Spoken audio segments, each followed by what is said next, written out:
사도행전 13장.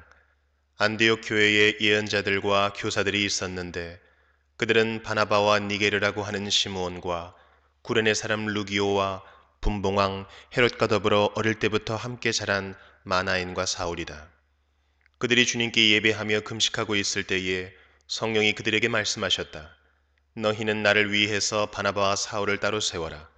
내가 그들에게 맡기려 하는 일이 있다. 그래서 그들은 금식하고 기도한 뒤에 두 사람에게 안수를 하여 떠나보냈다. 바나바와 사울은 성령이 가라고 보내심으로 실루기아로 내려가서 거기에서 배를 타고 키프로스로 건너갔다. 그들은 살라미에 이르러서 유대 사람의 여러 회당에서 하나님의 말씀을 전하였다. 그들은 요한도 또한 조수로 데리고 있었다. 그들은 온 섬을 가로질러 바보에 이르렀다. 거기서 그들은 어떤 마술사를 만났는데 그는 거짓 예언자였으며 바 예수라고 하는 유대인이었다. 그는 총독 서기오 바울을 늘 곁에서 모시는 사람이었다. 이 총독은 총명한 사람이어서 바나바와 사울을 청해서 하나님의 말씀을 듣고자 하였다. 그런데 이름을 엘루마라고 번역해서 부르기도 하는 그 마술사가 그들을 방해하여 총독으로 하여금 믿지 못하게 하려고 애를 썼다. 그래서 바울이라고도 하는 사울이 성령으로 충만하여 마술사를 노려보고 말하였다. 너 속임수와 악행으로 가득 찬 악마의 자식아, 모든 정의의 원수야. 너는 주님의 바른 길을 굽게 하는 짓을 그치지 못하겠느냐? 보아라, 이제 주님의 손이 너를 내리칠 것이니 눈이 멀어서 얼마 동안 햇빛을 보지 못할 것이다.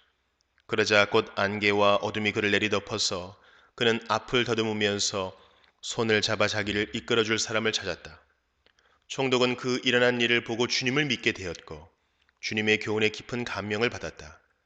바울과 그 일행은 바보에서 배를 타고 밤빌리아에 있는 버가로 건너갔다. 그런데 요한은 그들과 헤어져서 예루살렘으로 돌아갔다. 그들은 버가에서 더 나아가 비시디아의 안디옥에 이르러서 안식일에 회당에 들어가 앉았다. 율법서와 예언자의 글을 낭독한 뒤에 회당장들이 바울과 바나바에게 사람을 보내어 형제들이여 이 사람들에게 권면할 말씀이 있으면 해주시오 하고 청하였다. 그래서 바울은 일어나서 손을 흔들고 말하였다. 이스라엘 동포 여러분, 그리고 하나님을 두려워하는 사람들이여, 내 말을 들으십시오. 이 백성 이스라엘의 하나님께서 우리 조상들을 택하셨습니다. 이 백성이 이집트 땅에서 나그네 생활을 하는 동안에 이 백성을 높여주시고 권능의 팔로 그들을 거기에서 인도하여 내셨습니다. 광야에서는 40년 동안 그들에 대하여 참아주시고 가나안 땅의 7족속을 멸하셔서 그 땅을 그들에게 유업으로 주시고 약 450년 동안 차지하게 하셨습니다. 그 뒤에 예언자 사무엘 시대에 이르기까지는 사사들을 보내주시고 그 뒤에 그들이 왕을 요구하기에 하나님께서는 베냐민 지파 사람 기스의 아들 사울을 그들에게 왕으로 주셔서 40년 동안 그를 왕으로 섬기게 하셨습니다. 그 다음에 하나님께서는 사울을 물리치시고서 다윗을 그들의 왕으로 세우시고 증언하여 말씀하시기를 내가 이새의 아들 다윗을 찾아냈으니 그는 내 마음에 드는 사람이다. 그가 내 뜻을 다 행할 것이다 하셨습니다. 하나님은 약속하신 대로 다윗의 후손 가운데서 구주를 세워 이스라엘에게 보내셨으니 그가 곧 예수입니다. 그가 오시기 전에 요한이 먼저 회개의 세례를 모든 이스라엘 백성에게 선포하였습니다. 요한이 자기의 달려갈 길을 거의 다 갔을 때에 말하기를 여러분은 나를 누구로 생각하십니까? 나는 그리스도가 아닙니다. 그는 내 뒤에 오실 터인데 나는 그의 신발끈을 풀어드릴 자격도 없는 사람입니다 하였습니다. 아브라함의 자손인 동포 여러분, 그리고 여러분 가운데서 하나님을 두려워하는 사람들이여, 하나님께서 이 구원의 말씀을 우리에게 보내셨습니다. 그런데 예루살렘에 사는 사람들과 그들의 지도자들이 이 예수를 알지 못하고 안식일마다 읽는 예언자들의 말도 깨닫지 못해서 그를 정죄함으로써 예언자들의 말을 그대로 이루었습니다. 그들은 예수를 죽일 만한 아무런 까닭도 찾지 못하였지만 빌라도에게 강요하여 예수를 죽이게 하였습니다.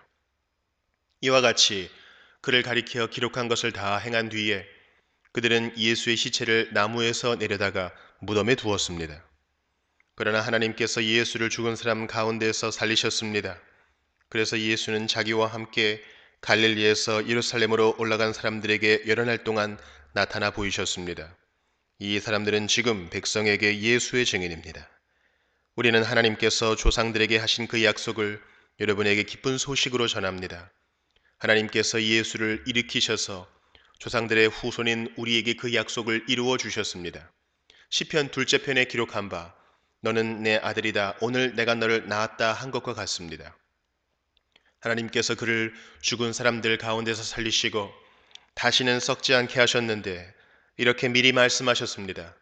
다윗에게 약속한 거룩하고 확실한 복을 내가 너희에게 주겠다. 그러므로 다른 시편에서는 또 이렇게 말씀하셨습니다. 주님께서는 주님의 거룩한 분이 썩지 않게 하실 것이다. 다윗은 사는 동안 하나님의 뜻을 받들어 섬기고 잠들어서 조상들 곁에 묻혀 썩고 말았습니다. 그러나 하나님께서 살리신 분은 썩지 않으셨습니다. 그러므로 동포 여러분, 바로 이 예수로 말미암아 여러분에게 죄의 용서가 선포된다는 것을 알아야 합니다. 여러분이 모세의 율법으로는 의롭게 될 수 없던 그 모든 일에서 풀려납니다. 믿는 사람은 누구나 다 예수 안에서 의롭게 됩니다. 그러므로 예언서에서 말한 일이 여러분에게 일어나지 않도록 조심하십시오. 이렇게 말하였습니다. 보아라, 너희 비웃는 자들아, 놀라고 망하여라. 내가 너희 시대에 한 가지 일을 할 터인데 그 일을 누가 너희에게 말하여 줄지라도 너희는 도무지 믿지 않을 것이다. 그들이 회당에서 나올 때에 사람들은 다음 안식일에도 이러한 말씀을 해달라고 청하였다. 회중이 흩어진 뒤에도 유대 사람들과 경건한 개종자들이 바울과 바나바를 많이 따랐다. 바울과 바나바는 그들에게 말을 걸면서 늘 하나님의 은혜에 머물러 있으라고 권하였다. 그 다음 안식일에는 온 동네 사람이 거의 다 하나님의 말씀을 들으려고 모여들었다. 유대 사람들이 그 무리를 보고 시기심으로 가득 차서 바울과 바나바가 한 말을 반박하고 비방하였다. 그러나 바울과 바나바는 담대하게 말하였다. 우리는 하나님의 말씀을 당신들에게 먼저 전해야 하였습니다.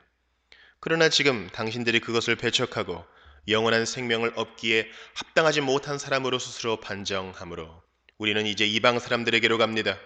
주님께서 우리에게 명하시기를 내가 너를 뭇 민족의 빛으로 삼았으니 그것은 내가 땅 끝까지 구원을 이루게 하려는 것이다 하셨습니다. 이방 사람들은 이 말을 듣고 기뻐하며 주님의 말씀을 찬양하였고 영원한 생명을 얻도록 정하신 사람은 모두 믿게 되었다. 이렇게 해서 주님의 말씀이 그 온 지방에 퍼져나갔다. 그러나 유대 사람들은 경건한 귀부인들과 그 성의 지도층 인사들을 선동해서 바울과 바나바를 박해하게 하였고 그들을 그 지방에서 내쫓았다. 그래서 바울과 바나바는 그들에게 발에 먼지를 떨어버리고 이고니온으로 갔다. 제자들은 기쁨과 성령으로 가득 차 있었다.